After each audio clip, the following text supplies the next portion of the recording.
अगर किसी मौलाना या पीर साहब से कह दो कि सारा दिन ये पराठ ढो दो, तो पराठ ढो ही नहीं जाएगी। जबकि आका की जिंदगी, मैं उसमें की बात भी बता दूं आपको, जबकि आका की जिंदगी ये है, पीरों की जिंदगी भी ये होनी चाहिए, आलिमों को जिंदगी भी ये होनी चाहिए। और जब बात उसवाए रसूल अल्लाह की आ रही है, जब सीरत रसूल अल्लाह की आ रही है, तो आपको ये मालूम होना चाहिए कि रसूल अल्लाह जब मस्जिद बन रही है तो सहाबा अगर एक एक पत्थर ढो रहे हैं तो आका भी एक पत्थर ढो रहे हैं। सुभान अल्लाह, बेशक ये है रहमतुल आलमीन के पत्थर ढो रहे हैं। बताइए आप कौन से मौलाना मस्जिद बनती है ऐलान करते रहती हैं पत्थर ढो रहे हैं? जब तक हम ये किरदार पेश नहीं करेंगे हम गुलाम मुस्तफा कहलाने के मुस्तहिक नहीं हैं। गुलाम मुस्तफा अगर बनना है तो स्टेज की जीनत जहां हम बनते हैं वहां हमें मस्जिद में पत्थर भी उठा के देने चाहिए, वहां ईंटें भी उठा के देनी चाहिए। हम ऐलान करते रहते हैं कुर्ता झाड़ते हुए, फला घर से फला नहीं आया, फला घर से पैसा नहीं आया, जबकि आका क्या कर रहे हैं कि खुद एक पत्थर उठा के दे रहे हैं। और यही एक अजीब मामला बनता है, यही एक अजीब मामला बनता है कि एक उस वक्त के बड़े नौजवान नई उम्र के एक सहाबी हैं, नाम है हजरत अम्मार। सुभान अल्लाह, नाम है हजरत अम्मार। हजरत अम्मार वाहिद ऐसे सहाबी हैं उस जमात में कि सब सहाबी मैं आका के एक एक पत्थर ढो रहे हैं और हजरत अम्मार 2 पत्थर ढो रहे हैं। सुभान अल्लाह, हजरत अम्मार 2 पत्थर ढो रहे हैं। अली का साथ वो ही देगा जो तो पत्थर ढोएगा। ये भी एक इस्तारा मैंने दे दिया। अली का साथ, अली का साथी कौन होगा? जो 2 पत्थर ढोएगा। और सुनो, आका ने जिस तरह मौलाए कायनात एक बार मस्जिद नबवी में, मैं वाक़े को लंबा नहीं करना चाह रहा, सुना हुआ है आपका, जब लेटे हुए थे तो आका ने मट्टी झाड़ते हुए कहा था अबू तुराब अबू तुराब। और ये मौला का सदका है कि मट्टी या तो मौलाए कायनात की झाड़ी है या हजरत अम्मार यासिर की झाड़ी है, जब 2 पत्थर उठा रहे थे और झाड़ते हुए कंधे पे हाथ रखते हुए कहा अम्मार तू बड़ी मेहनत कर रहा है, सब एक पत्थर ढो रहे हैं और तू 2 पत्थर ढो रहा है। तो जाहिर है 2 पत्थर ढोने वाले को इनाम तो मिलना चाहिए। लेकिन आपको मालूम है बारगाहे इज़्ज़ी में सबसे बड़ा इनाम कौन है? इनाम वाला कौन है? इनाम किसको मिलता है? शहादत हुसैन को अभी हम नहीं समझ पाएंगे जब तक शहादत अम्मार यासिर को ना समझेंगे। शहादत अम्मार यासिर बताती है कि जब आपने मट्टी झाड़ी तो मट्टी झाड़ते हुए कहना तो ये चाहिए था, ए अम्मार तू इस अरब का सबसे बड़ा आदमी बन जाएगा, ए अम्मार तेरे पीछे सब होंगे। बल्कि कह क्या रहे हैं, इनाम देखिए क्या है, आकाए दो जहां इनाम क्या दे रहे हैं, अम्मार तुझे बागी गिरोह कत्ल करेगा, शहीद करेगा, बागी गिरोह कत्ल करेगा, शहीद करेगा।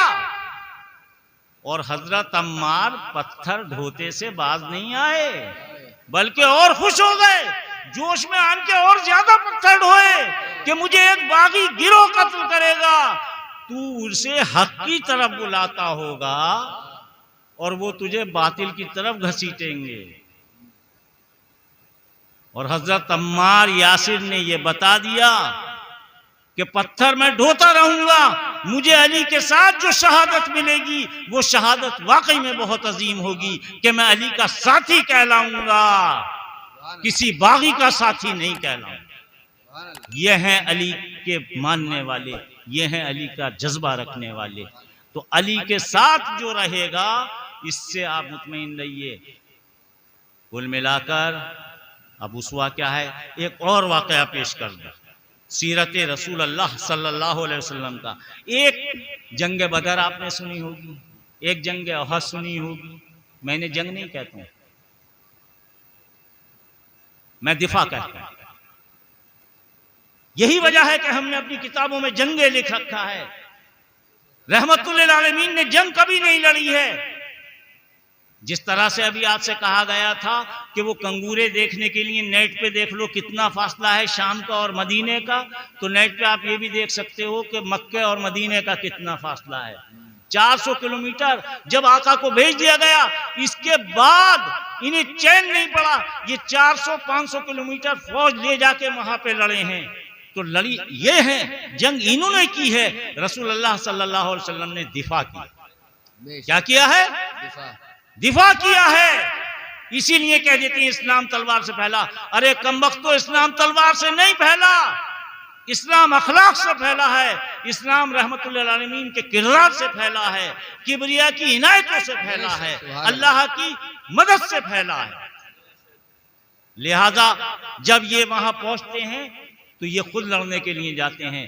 जंगे बदर भी हमें यही बताती है, जंगे ओहद भी हमें यही बताती है। और जब फतेह मक्का का मकाम आया,